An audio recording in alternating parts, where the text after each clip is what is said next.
All right. So this is season 1, episode 1 of Money Talks, the podcast, hosted by Becoming Financially Fit. I am Stacey Blunt here with Mark Wilson and JJ Pinckney. And so on the podcast, we talk about personal finance, financial literacy, savings, investing, and we also talk about some entrepreneurship as well. So I thought it would be a great idea to get these guys on. They have a collective called Found.wonder. And we're going to talk about some of that here in this particular episode. But just to give you guys some background about this show, we talk about money, how it impacts your life, how it impacts your family as well, where'd you learn about it, and then just have an open conversation about money. And so we have some pieces right here in the background. Hopefully you guys can check them out because they are one-of-one pieces, correct?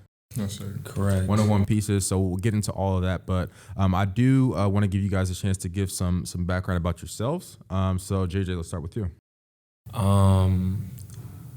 To start off, I guess I would say my art journey started like last year. But from a foundation standpoint, from Ohio, grew up in Ohio, grew up playing sports, religious home. But I would say everything that I'm pretty much doing now is something that couldn't necessarily be reflected from the past. So my journey, or it seems like a second life, has started like within the last year. How so? Man, I would regard myself as kind of like a spiritual person, and I put that above like everything. And the direction of my art and where it's like taking me, it's taken me down a whole new spiritual path and like understandings and different forms of enlightenment and how I want to give and share with the world. And so, yeah. Okay. And so, Mark, talk about your background a little bit, and then we can get into the finances. Okay. So I'm from Hampton, Virginia. Okay. Went to college at UC. That's where I met JJ. Cincinnati? Yeah. Okay. Yep. Go Bearcats. Yeah. Started art probably about a year ago. Coming up this February, it'll be a whole year for me to making art. But connected with JJ on this, and so from there, it's just been going. Okay. And getting specifically into finances, so what I'd like to do is kind of have an open conversation about, what you learned or when you first learned about finances from either your family or outside influences, and then how that impacts you now. So I know you guys have an art collective going, and you're trying to get into some of the galleries here in New York. So talk about that process and how money comes into it when you're thinking about how to price things, right, at a certain price point to make sure that you're getting some value from it, but it's also going to sell. And then just talk about how you guys are coming up as, I would call it starving artists, right? And you're just trying to break into the industry. Yes, sir. I'm hungry right now. You want to go? Fine. You take. So how would I say the financial process though? Yeah. Like what being an artist. It's very tough. It can be very tough. Especially for the type of work we make. It's like very abstract. The sizes that we make it. Usually you'll see very old artists making those type of sizes, selling them for a couple of $1,000s. Yeah. And we just, I would say, 2 black kids from your ordinary place, and we want the same check from that. Yeah. So with that could be, it's just an interesting topic now because what it can cost us from not selling them or creating those big ones and creating that high price point and sticking with that and just continuing to gain that momentum. Yeah. But financially, it costs to submit places. It costs to create such at a size. Really? Yeah. So when you're trying to get into some type of art gallery, what does it cost you, the artist, in terms of materials, the actual painting, and then to the point where you're trying to get it submitted? So with us being new artists, it could be like a hit or miss. So I want to at least buy something to where I can make 5 pieces. The galleries may want 5 or 6 pieces. One this morning we looked at, they wanted 4 pieces, but $15 per piece. So now we're talking about $60, but I'm not guaranteed anything. Yeah. A lot of them, you may get that position where you pay, but then they may charge you shipping costs. Or we want to charge you for the wall space. And that can Really? be thousands of dollars. Like just for wall space to get put into a gallery. Okay. And so how does it really work because I know it's different from being a beginner artist to being, pretty established, right? Mm-hmm. So you were talking about the wall price, whereas if you're a beginning artist, you might have to come out of pocket, let's say a couple thousand, just to get placed in those galleries. Mm-hmm. And is that what you guys are going through right now? No. We're trying to avoid that. So just like football, there's scholarships. Mm-hmm. So you can get basically put on like a gallery's roster, and they represent you for free. Because they got that relationship with you down there, making money off of you. They got collectors that they sell their work towards too. So we chasing the scholarships. That's what we call them. But those options, we have had to pay for things and kind of just work our way up that totem pole, which has cost us a lot because we were both full-time artists. Yeah. So it was just all coming out of pocket. Okay. We didn't know that there's like 4 different types of galleries.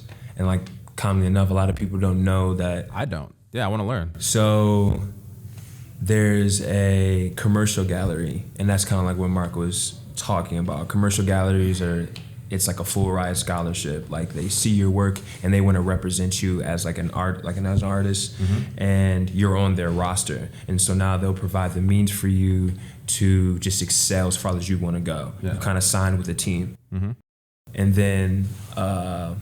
You said that was commercial? That's commercial. Okay. The next one I learned about is co-op. And so co-ops are like a collective. So if we're all painters in here, let's all make a little art house for ourselves and we will put on group exhibitions. We'll have to do all the, everybody contributes to that. Everybody contributes. You're going to have to put in money, all our things like together. The next type of gallery is called retail. And retail is what we were just talking about and wanted to avoid, is basically you're paying for space. Pay to play. It's pay to play. Yeah. It is pay to play. No more pay to plays. Yeah. It's time to go to get that whole chicken. Yeah. Yeah. And then the last one is vanity art. Vanity galleries. Yeah. And vanity galleries is like, you got bread and you got a space, and one day you may have it for an event, the next day you may have it for a party, but now for this month or the next couple months you want to put art there. Yeah. And you want artists to come and fill up the room and basically curate it themselves. You actually don't even need an appreciation or involvement with art. It's like, this is like an investment. It's a very like cold investment. And those are AKA like art shows. A lot of people have art shows that do like vanity galleries. And for myself, I'm not like really interested in any of those except for commercial. Okay. I'm looking for someone to represent me in my work. No more. And when you become an artist and you're being represented by someone else, they take a cut. Right.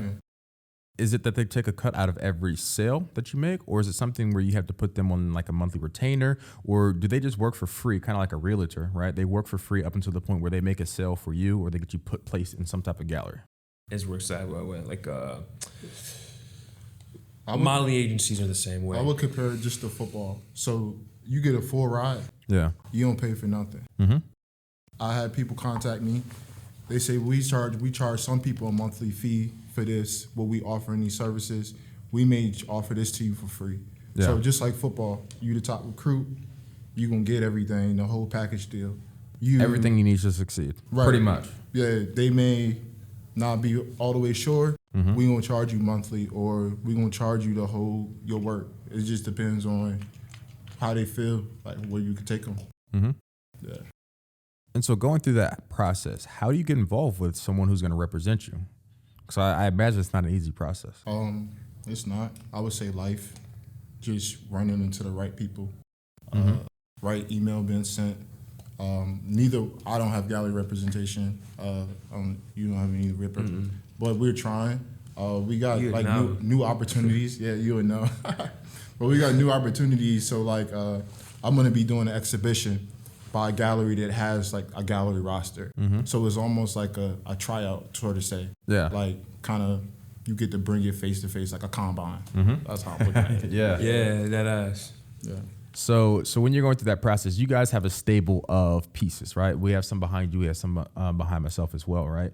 When you're going out to market yourself, you're doing this on social media, you're doing this online, right? Mm-hmm. Yeah. But then how many pieces of art or works of art does it take to actually be considered serious about, being an artist and being placed in one of these galleries?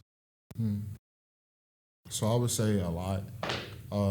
Even just to get somebody you grew up in high school with to recognize you as an artist and have them faithfully believe that you make art and that this is something serious, it took some time. Like, people don't just naturally gravitate. So I would say a gallery owner or director, you gotta have like a whole collection. You gotta be able to, like, if you just step in how we trying to step, like, I want the whole offer. Yeah. So you need to fill up this whole room, and they need to be able to go.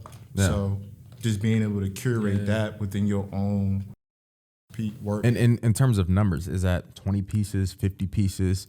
Where you say, hey, we have 50 pieces in all different varieties, different sizes, ready to go for your gallery, locked and loaded? I would say for one good opportunity, I would say about 10 to 15. 10 to 15? Just to fill up the room. Yeah. So like one exhibition, because they may have about 4 a year, maybe 4 or 5, seasonal. Yeah. So yeah.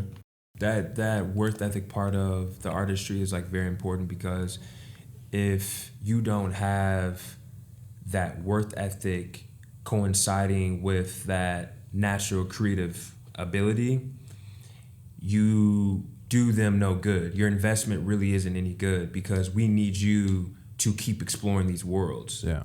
And so you only explore those worlds if you have that natural, I don't even say natural, but a worth ethic where it's like, I'm committed to keep unlocking these keys.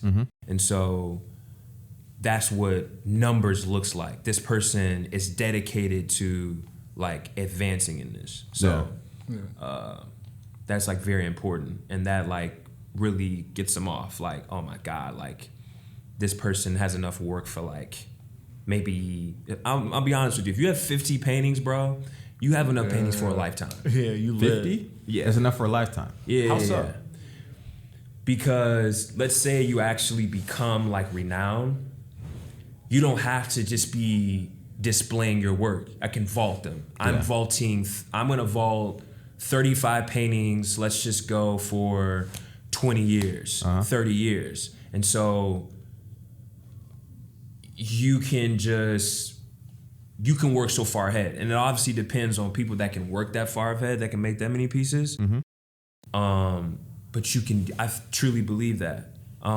My brother was with somebody who's a curator, and they showed some of me and Mark's work to her, and her biggest thing was like, I can't believe they've done so many.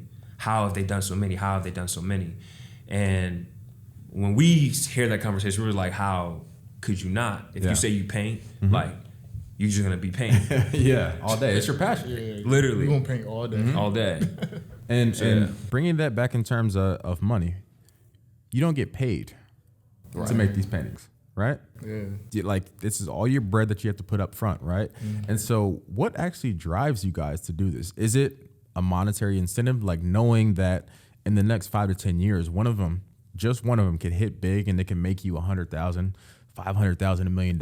Or is it the fact that you just love this because you guys don't have full-time jobs right now? Right? No, I went and got one. So you want to talk about the money? Yeah. I got questions of why I had to go get a full-time job. Let's talk about it. But just being a full-time artist, everything coming out of pocket, traveling, trying to make moves, trying to complete the pieces. Like, I ran low on funds. Like, I needed to go get a full-time job. I moved back home because I was living in Arizona.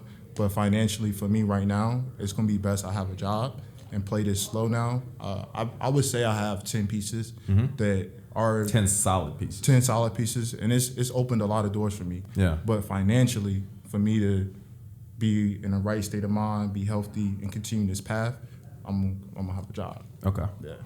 And JJ, what about you? I was already doing some things like outside of painting before I started painting, like modeling.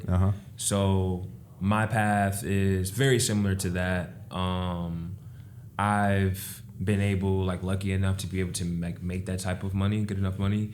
to not have to go get maybe like a full-time job, which is still like not out of the cards for me. Like I wouldn't be like in a space where I'm like not trying to get a job right now. Maybe not full-time, like a part-time job, but not like, because New York is like very expensive and what we're doing is not cheap. It is very expensive. It's a lot of patience, and you have to, in a way, pay for patience that you're kind of putting there. So, and talking about how expensive New York is, right? How do you survive out here? Is it something that you have backing from your family, your parents, or is it you doing those side hustles in order to, survive? I think living beneath your means and just understanding what that is at a young age, just as a tool. Yeah. I think it's universal, and I think that's really all you need. Like, bro, you don't need that. Do this, do that. Be more patient there. You don't need to go there. Don't put yourself in certain positions where you're gonna have to make like a kind of a frivolous choice, feel me, that you don't wanna make. Like, it's just those type of things. And I feel like you can actually like survive and live in New York, but you gotta be obviously very conscious like about the way you're spending, and Because it can add up. So quick. Right. Quick. And a lot of people don't know, like, even if you just want to have like a fun night out with your friends, that can end up being $100. And if you're doing that over a course of a week, that could be $700, right? Over a course of a month, then you might have rent. And so since you are a full-time artist, since you guys are both full-time artists, what do you do in terms of a day job to support your habits? So I'm like a behavioral therapist. So I went to school, I finished and got my master's. So that obviously helped me a lot to just be able to go back into the working field after being a full-time artist. And that's what I did before I was an artist. So I had money saved up. Yeah. So I was full-time, but I still had like that little safety net that I can go back onto. So some type of emergency fund. Yeah. Yep. Yeah, so that's how I work it out. Okay. What about you, JJ? Primarily just like selling more of the art like online. Setting up like small areas around like Union Square where they're usually having like their art fairs. I've sold around there, and just like modeling, going to castings and stuff like that. Yeah. Yeah. And you touched on a piece that I did have in my notes and I do want to talk about. And it was about you being in Union Square. And so for the viewers out there or the listeners out there who don't know, Union Square is like a central subway location, one of the most busiest subway locations in Manhattan. And I was actually going from a meeting from downtown Manhattan to Midtown. And on my way to get there, I had to stop at Union Square. And so who do I see in Union Square with about 25 pieces of artwork out there? None other than JJ, right? And so that's when I was like, okay, this is a hustle for him, because it's very hard for somebody to put themselves out there like that, to go out there in public in Union Square where there's thousands of people walking by every day, right? Right. And you to be in a subway and say, hey, you know what? I'm going to make this happen. I'm going to will this to happen. When did you first start doing that? And what was your mindset going into it? Because you had to be a little nervous. Man, we've been doing it since I made my first two paintings back in last August. Man, I took these two small, like 14 by 22. The painting behind you. Yeah. Man, and I posted up like in the hot ass sun, just wanting to join the game. I'm in the game now. Yeah.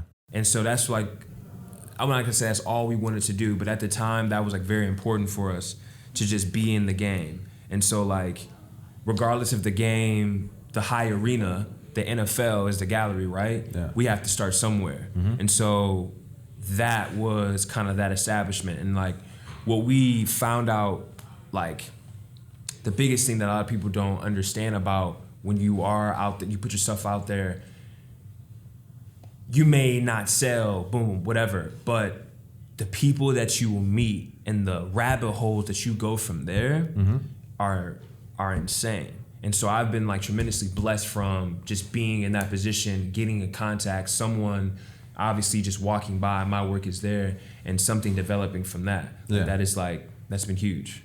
How many sales have you made from being in the subway? It depends. And I want to know the price point as well. So my price points when I sell, If I sell on the street versus like online, it's tremendously discounted. So if I'm selling a painting that's like, I don't know, everybody doesn't know dimensions, but a smaller painting, I usually will go $100 to $200 for those. Now online, they're like $700, but on the street, how much money do you have to come out of pocket to make that? well, one thing that, like I said, we live beneath our means, so we create beneath our means as well. So we've been using, like, I would say we've been fucking using the same products for like, probably since August, probably since we started painting. We still use that same shit. Yeah. I still use pastels from 5 months ago, and they might be small and whatever it may be, we still use the same brushes, and it doesn't matter. Nothing is like a barrier. Yeah. We can just find so it is stretch. Yeah. When you first go to re-up on supplies or for me, I use some different materials in him. It can cost a couple $100. So you can get a tube of oil for like $6.99. You go to Michael's for everybody, they always got 40% off. They always do a 50% off. Facts. Create 2 accounts, sign in with your email, pick up in person. Yep. How your family come, get another one, and you can go back in and use that coupon. They can't tell you all the secrets away, bro. So like, it's over. They gonna be on you can go in there and get I go in there, get my supplies for my clothes, all my work, 40% off. Buy it one at a time. Don't matter. I need that. Because you save. Yeah. You can buy a lot of stuff. They sometimes do like buy one, get 2 free on any size canvas. So question for you guys. Out of every piece that you've made within the past couple of years, what's been the most money you've made off of a single piece? One single sale. Yeah. So mine's is actually $250. That's the most I made. $250 my first time I did a painting. The first time? Yeah, so like you were hooked after that. Yeah, I was like, oh, it's a wrap. Like I need 5 bands for this next one. Yeah. So I was hollering, but yeah, $250. With me, I sell a lot of my clothes sell a lot, and so that kept my head above water clothes. But JJ the Rockstar, so I'm gonna let him tell you about that. About I would say $1,000. $1,000 for one piece? For one piece. From who? Was it online sale or was it somebody that you actually knew? It was something I got online, and it was back in December. I got that one off. But the thing is about, okay, bro, you sold that for like $1,000. Like, I'm still in the same boat as Mark. That was like kind of a random, like, this person is willing to pay, you feel me, paying that, regardless if I feel like it should be worth more. Yeah. This thing with pricing art, man, and like getting people to actually pay for this is crazy. Like, I sold a banger. I sold a banger for like $400, and like the lady was really cool. So the whole exchange I really enjoyed because like she was cool. But when it comes back to now, when I'm alone and I'm in my own head, I'm like, damn, like that was like one of the ones. Yeah. If that was somewhere, like I think that would have been like a real like showrunner. And so you have to just take those, like you gotta have to just take those on the head. And one of the things that I read was like, it's so obviously super easy to get in touch with your work, but you must master detachment from your art. And like, I am not very good at it, but I'm working on it. I have to detach from my art. Like when people say like, these are my babies, like that is, it's weird. That's how it feels. Yeah. And so, sometimes like to pay the rent, you may have to let things off for very cheap. And so that's what I've like basically have to run in. So, I think the pressure of having to provide for myself financially has helped me detach from my art, because I'm like, bro, you like it, you think that's nice, you think that's whatever, but that thing gonna go soon, bro. that's gonna be out of here soon. And do you think it would be different for an artist? And you guys probably know some other artists that have a financial backing from maybe their parents or just because, you know, the way they've been brought up, that they really don't have to think about money. They can just create whatever they want and they can sit on it. They don't have to sell things and they can kind of build up some value. Do you think that's different than what you guys have going on right now? Yes. It's interesting you say that because I feel like I'm crossing over to that flip side of recently of where I'm able just to sit. I don't really have to sell anything anymore, having my job. And so I just get to shop my pieces to the different galleries and shows now. Yeah. And then the work kind of just works from there. And it's been like successful so far, like going into 2020. So I'm not really trying to sell or like as active as he is because I mean I got something coming. All right, I gotta sell these pieces. Okay. Like I'm gonna eat today still. So but yeah. On the other side though, it definitely can get hectic. Like you are creating today to sell something. Like pretty much to eat. Yeah, I'm creating today. I'm going to sell tomorrow, or if I get done today, this is probably going to try to go out today. So, yeah. Okay, now getting back into it, you were kind of saying off camera how things in the art world can get a little hectic, right? Yeah. For up and comers. Talk about that a little bit. So when you depend on yourself to be a full-time artist and you don't have money, I'm taking like the bus up here. I don't have $50. The bus with all of your work. Yeah, and so I need money to get back to get home. Yeah, like I don't have money at all. I'm talking about no money. Yeah, you waking up like, bet I'm about to make this art, and we gonna go sell it this time. So around this, you can get something, and you will really go out there and make a sale. Like I mean, I sold a lot of smaller work, not as much as $250, but $100 here, $150 here, 200 there. Yeah, for a couple of days. And then for what we do, and with me making clothes, like when I make that, like I make spurts of clothes or I do something, I'm flipping art money.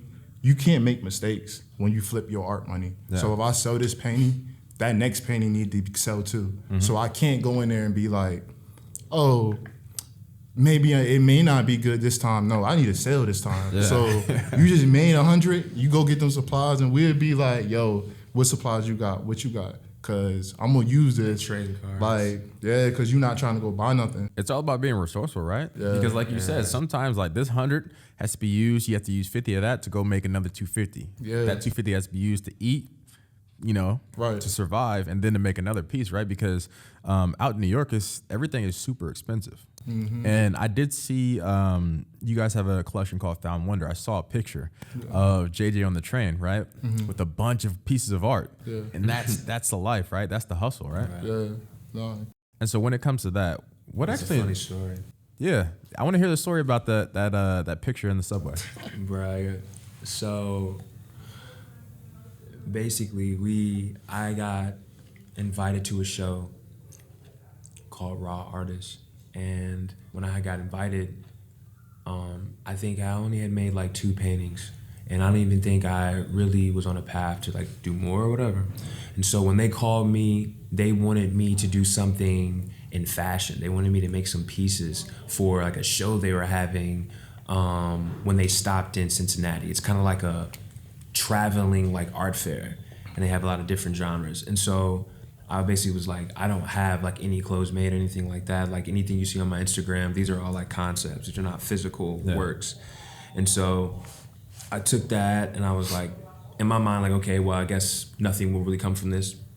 And then I thought for a second, like, what else do you guys like showcase? And they were like, painters, visual artists. I was like, oh, like, well, I'm thinking about my friend Mark, but I'm like, how could I like literally finesse this? Yeah. And so I'm like, yeah, I'm actually like a visual artist, and I think I would like to do your show, but it's got to be in like New York. And they're like, oh, we don't really know if we have any slots left. They call me back like literally 2 days later, and they're like, we opened up one. We like the art or whatever. We want you guys to like, or you to be in the show. And so I'm like, all right, bet. Finesse, like, completed. All I was planning on doing is just like establish that relationship, getting signed on to that or whatever, and this having Mark show his work. Because he obviously has way more work and whatever. So he ends up telling me like, bro, like just make way more. Yeah. And so I'm like, all right, like I gotta save up because like I don't have the bread to just be coming up with canvases. Man, they're doing renovations around my building and someone's moving out. Man, tell me why they're taking everything that's inside the crib out. They're cleaning it all out. Someone else is gonna move in, a company, I think.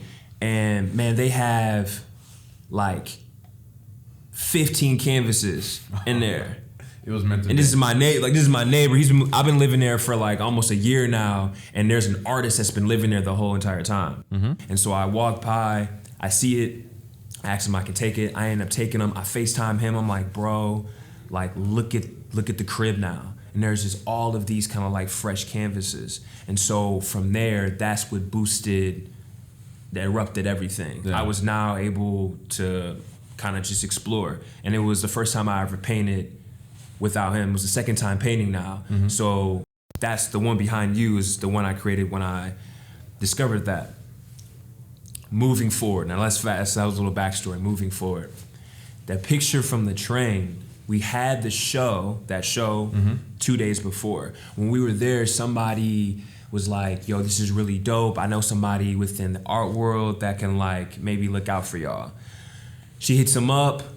The guy gets back to her, calls us at the show, like we're at the show and I'm talking to this person. This person is supposed to be like an art gallerist or whatever, curator or whatever, right? So they're like, we need you to bring as many paintings as you got to like NoHo Hotel tomorrow, like Friday, and it's a Wednesday. And so me and him look at each other like, we're like geek, like, damn, bro, like that's like this shit happened quick, huh? Like we on, right?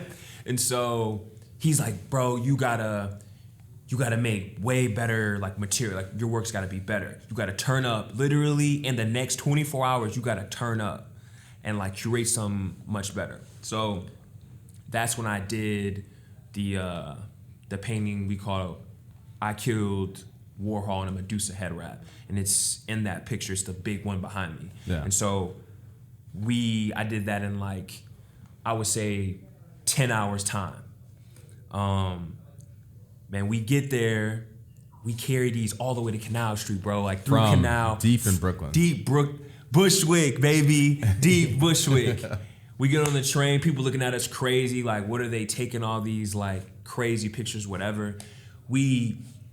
And let me tell you, like, it really took the Division I athlete in us, like, mindset to really, like, haul these all the way through Soho to this hotel.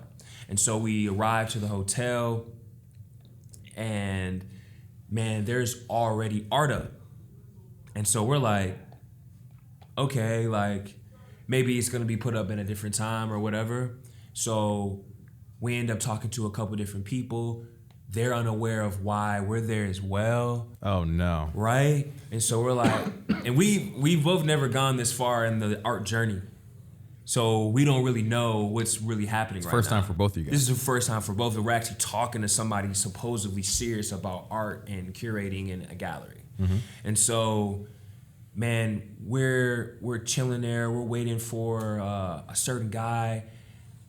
Man, long story short, the art never gets up. They take all our art.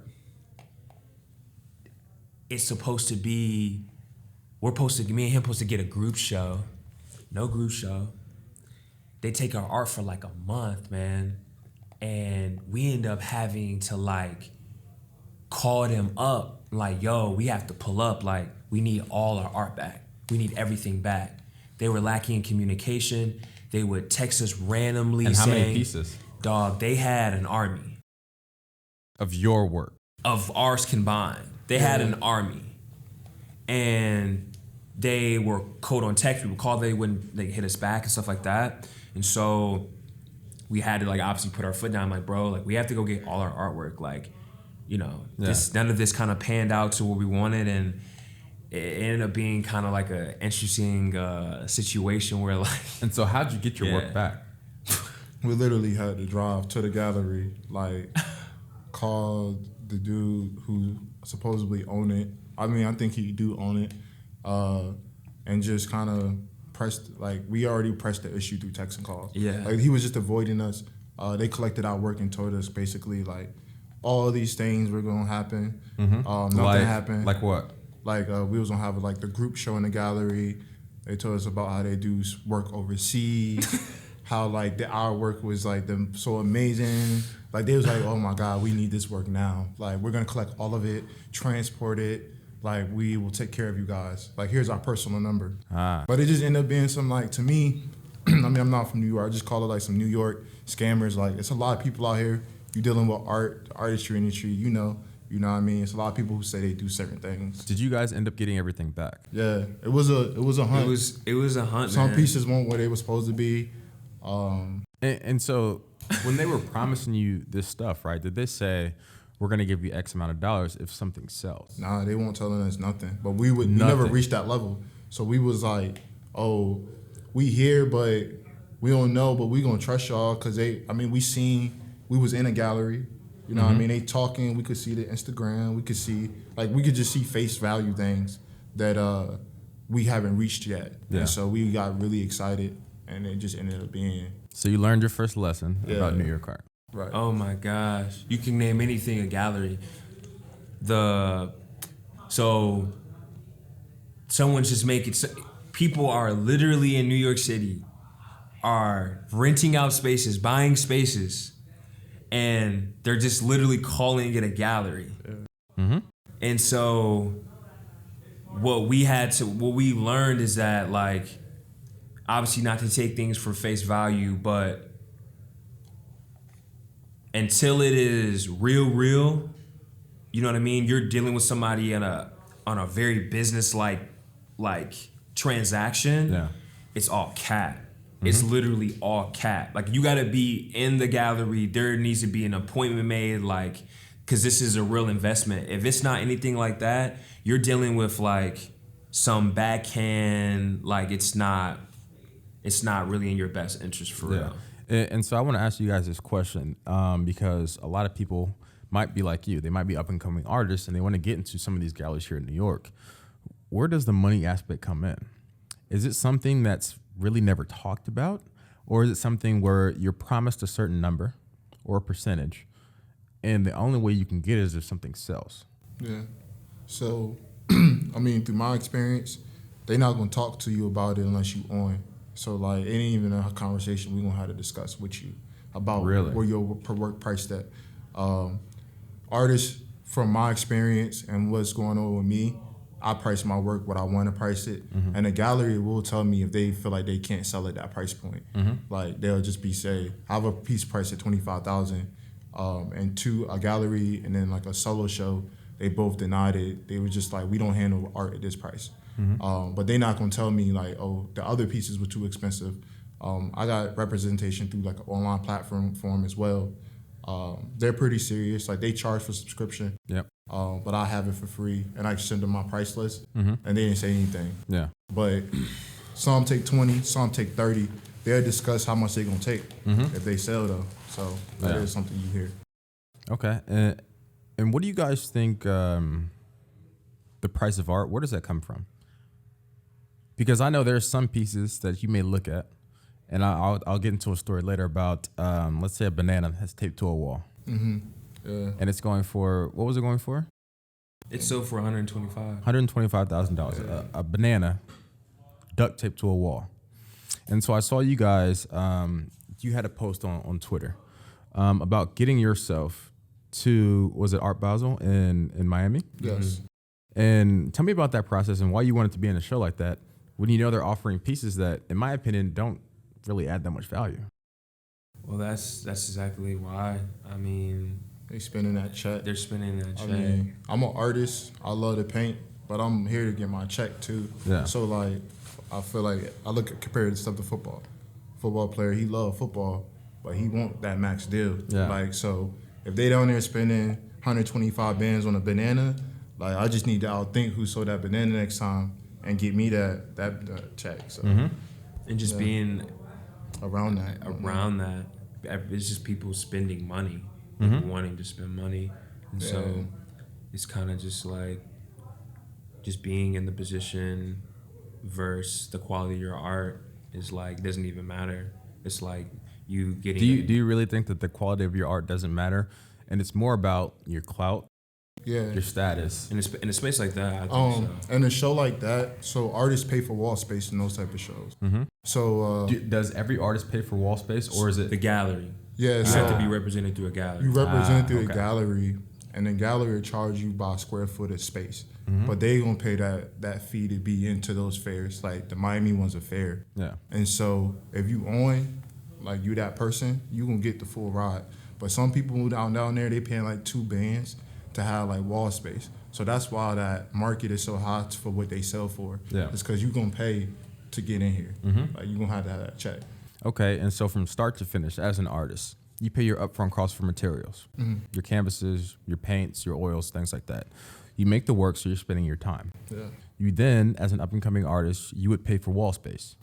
So in that whole process, travel, expenses, food, right, Yeah. cost of living, you're probably anywhere between $5,000 to $10,000 already into one piece of work, or a couple of pieces, right? Yeah. And then it's the sale. And who negotiates the sale? Is it the artist, or is it the gallery, So or representation? I've been told through my experience for what I have coming up that the gallery, they're gonna invite collectors and coordinate things through collectors, but they can contact you directly, so they can see something in a show and go to the gallery, or they can just come to me. Yeah. How do you guys make more money? If they go straight to you, or do you still have to cut in your representation? Because it was purchased through like the show or the exhibit itself. Yeah. It's nothing to hide that you can't, you know what I mean? But for what I'm trying to sell for 'em, they can hide their 20%. Yeah. Because I want, so. Okay. And so getting into some of you guys' 2020 goals.